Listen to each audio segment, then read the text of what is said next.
The Brazen Bull. Forged in ancient Greece under the rule of Phalaris of Acragos, the Brazen Bull was a hollow bronze effigy built as both an execution chamber and political display. The condemned were locked inside while fires were stoked beneath, turning the metal into a resonant furnace that reached temperatures above 900 degrees Celsius. The internal air thinned until lungs collapsed from oxygen deprivation, and the bronze shell conducted heat uniformly across the skin until tissues carbonized. Engineers bored tuned sound tubes through the snout so that screams emerged as animal roars, creating the illusion of a living idol consuming its sacrifice. When the device cooled, residue was scraped from the walls and the bull was reused for new executions. The rack. The rack was designed to convert physical resistance into a controllable process of pain within medieval interrogation systems. Its timber frame was fitted with iron rollers connected by a geared crank that pulled the body from both ends, forcing extension along the spine and limbs under steady traction. Ropes attached to wrists and ankles acted as restraints and levers, stretching tendons until they separated and pulling joints from their sockets in measurable degrees. The construction maintained circulation to prevent loss of consciousness, allowing interrogators to sustain questioning while observing anatomical failure in real time. It became the preferred device of royal courts during the Tudor reign, authorized directly by the Privy Council for use on political prisoners accused of treason.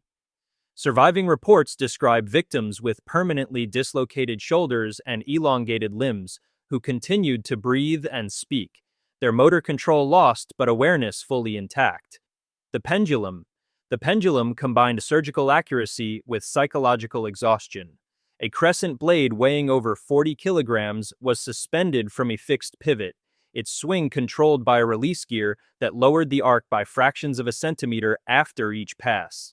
When positioned above the abdomen, the oscillation built momentum until the skin split under repeated friction rather than impact, exposing muscle and peritoneum before the blade ever reached the spine.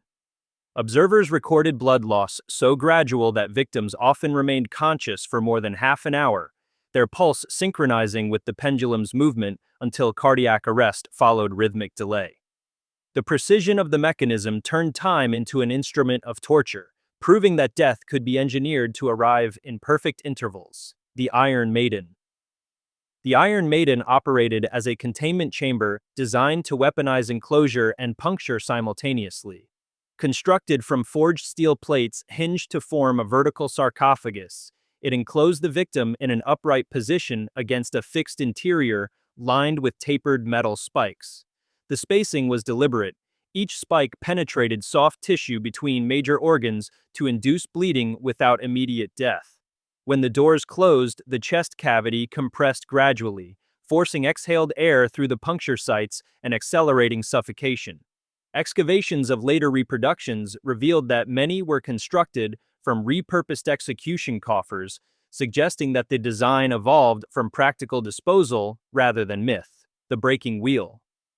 The breaking wheel functioned as a modular execution platform designed to dismantle the human skeleton through sequential impact. The condemned was bound across the spokes while iron bars struck predetermined anatomical points, such as the femur, humerus, and pelvis, to create multiple fractures without compromising vital organs. Each blow forced circulatory redistribution, producing internal hemorrhage that could persist for hours before loss of consciousness. Once the skeletal framework collapsed, the broken limbs were woven through the wheel to maintain the posture of disfigurement, allowing exposure to the elements to complete the process. Contemporary accounts note survivors gasping for days while carrion birds fed, confirming that the wheel was engineered for durability rather than mercy. It demonstrated that execution could function as infrastructure, transforming the display of decay into a public affirmation of control. The Strappado. The Strappado operated through vertical suspension engineered to exploit the limits of the shoulder girdle. The victim's wrists were tied behind the back and connected to a rope looped over a pulley fixed to a beam or ceiling mount. As the rope was hoisted, the arms rotated upward, forcing the humerus against the socket until ligaments tore and the clavicle fractured under the body's full weight. Variations introduced weighted loads to increase tension, multiplying the rate of dislocation with each drop. The method often preserved respiration, ensuring the subject remained conscious while the nervous system discharged continuous spasms through both arms and chest. Survivors described complete sensory inversion, where pain radiated from the spine into the teeth and jaw, followed by permanent paralysis of the upper body, evidence that the Strappado's true purpose was to erase function while leaving life intact, the headcrusher. The headcrusher was built to concentrate vertical compression across the skull of a victim or guilty person using a screw-driven press. A steel cap fitted above the scalp connected to a base plate by a threaded column, and with each rotation, the descending cap fractured cranial sutures and forced the eyes outward under hydraulic pressure. The mechanism targeted the weakest junctions of bone, collapsing the facial structure before compressing the brainstem, which caused instant blindness and spasms of the respiratory muscles. Surviving drawings from inquisitorial records show the process was gradual, the operator turning the handle by fixed degrees while monitoring the victim's ability to speak or plead. The device's precision made it a favored method of demonstration, reducing the head of the guilty person to an unrecognizable mass without shedding blood, a display of power through controlled deformation. The saw torture. The saw torture depended on gravity and endurance to dismantle the human body with crude efficiency. The victim or guilty person was hung upside down by the ankles so that blood pressure remained high in the brain, prolonging awareness. A two-handled saw was drawn through the pelvis using the body's weight as a guide, severing bone and tissue through steady motion rather than force. The inverted posture delayed death by preventing rapid blood loss, forcing the victim to remain conscious as the saw advanced through the abdomen and ribcage. Contemporary accounts described the first cuts producing convulsions that interfered with rhythm, requiring assistance to steady the body until reflexes ceased. The Scavenger's Daughter. The Scavenger's Daughter was a compression frame engineered to achieve the opposite effect of the rack by forcing the body inward instead of pulling it apart. The victim or guilty person was made to kneel as iron hoops folded the torso until the knees pressed into the chest and the head bent toward the ground. Hinged clamps locked the frame in place, crushing the rib cage and compressing the lungs while restricting venous return from the brain. Within minutes, blood vessels in the face and eyes ruptured, producing subcutaneous bruising that spread across the skin like ink. Records from the Tower of London describe victims bleeding from the nose and ears while still conscious, trapped in silence by pressure so complete that speech was impossible. The device was preferred for interrogations that required visible suffering without external wounds, proving that pain could be contained and displayed within the same body. The tongue-tierer. Within inquisitorial courts, the tongue-tierer served as a mechanical answer to defiance. The guilty person's mouth was forced open with a wedge while the executioner inserted a serrated clamp that locked onto the tongue through rows of sharpened teeth. A single rotation of the screw crushed the root, and a second tore it free from the floor of the mouth, opening arteries that flooded the throat faster than the victim could breathe. Blood loss and airway collapse followed within minutes, while survivors endured infections that destroyed the lower jaw entirely. Reports from ecclesiastical prisons describe its use during heresy trials, where mutilation replaced confession as proof of guilt. The device erased the ability to deny, ensuring silence became the final evidence. Jilting, human cages. In imperial and later colonial systems, human cages known as jilting were used to turn the body into a stationary warning. Victims or guilty persons were sealed inside wrought iron enclosures barely large enough to crouch, suspended from poles or city gates where exposure replaced interrogation.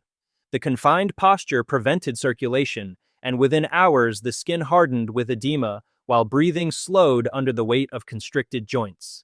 Insects entered through open wounds, feeding as decomposition began before death. Witness accounts from Ming and Qing records describe prisoners surviving up to 3 days, their tongues swelling from thirst until they suffocated upright. The cage itself required no movement or weapon. Endurance and decay performed the punishment, ensuring the guilty person's body completed its own execution. The Scold's Bridle. Among the public punishments of early modern Europe, the Scold's Bridle turned humiliation into mechanical restraint. The device fitted a cage of iron bands around the head of a victim or guilty person, tightening along the jawline while a spiked plate projected into the mouth to pin the tongue against the lower palate. Movement or speech forced the spike deeper, tearing soft tissue until bleeding made further resistance impossible. Many versions included outward rings that allowed guards to chain the wearer to a post so that the public could witness the silence being enforced. Contemporary town records show its use against those accused of gossip, blasphemy, or political dissent, crimes defined more by speech than by action. The bridal's success rested on visibility. It converted communication itself into an offense punishable through the act of restraint. The breast ripper. The breast ripper served as an instrument of targeted mutilation, reserved for women convicted of adultery, heresy, or abortion. Forged from iron and shaped into clawed tongs, it was heated until red and applied directly to the chest of the victim or guilty person. The curved hooks pierced through flesh and muscle, and with a single outward pull, the breast was torn away from the rib cage in a single motion. The cauterizing heat slowed, bleeding long enough to prolong awareness, forcing the body to register every contraction of exposed muscle. Surviving judicial texts describe it as both punishment and deterrent, a demonstration that morality could be enforced through anatomy. Each use was meant to erase the symbol of fertility that society had turned into its accusation, transforming judgment into a public dissection of virtue. The Judas Cradle. The Judas Cradle converted gravity into an execution method that attacked the body's core. The device consisted of a wooden pyramid fixed atop a support frame, polished to reduce friction and sharpened to a narrow point. The victim or guilty person was lowered onto the apex, the entire body weight pressing downward through the pelvic floor, while ropes controlled descent to prolong survival.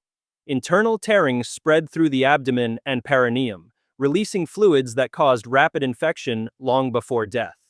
Executioners periodically raised and lowered the victim to intensify tissue damage and extend agony without severing arteries. Chroniclers of the Inquisition recorded deaths lasting days, the body collapsing in stages as muscle separation turned posture into paralysis. The cradle demonstrated the precision of medieval cruelty, proving that gravity alone could be configured to destroy without immediate release. White room torture. White room torture replaced instruments with deprivation, stripping sensation until the mind disintegrated. The victim or guilty person was confined inside a chamber painted entirely white, illuminated by continuous artificial light, and insulated to remove echo.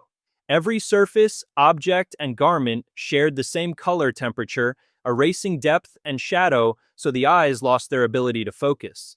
The silence eliminated auditory feedback, and within days the brain began generating its own sounds, producing hallucinated noise and phantom speech. Food was delivered at irregular intervals to collapse the sense of time, while guards communicated only through written notes to prevent recognition of another voice. Survivors described the first symptom as loss of balance, followed by memory fragmentation and depersonalization, a condition where self-awareness dissolves into static perception. To see how belief itself was turned into punishment, watch every level of Hell Explained. Subscribe and like for the next descent into history's darkest truths.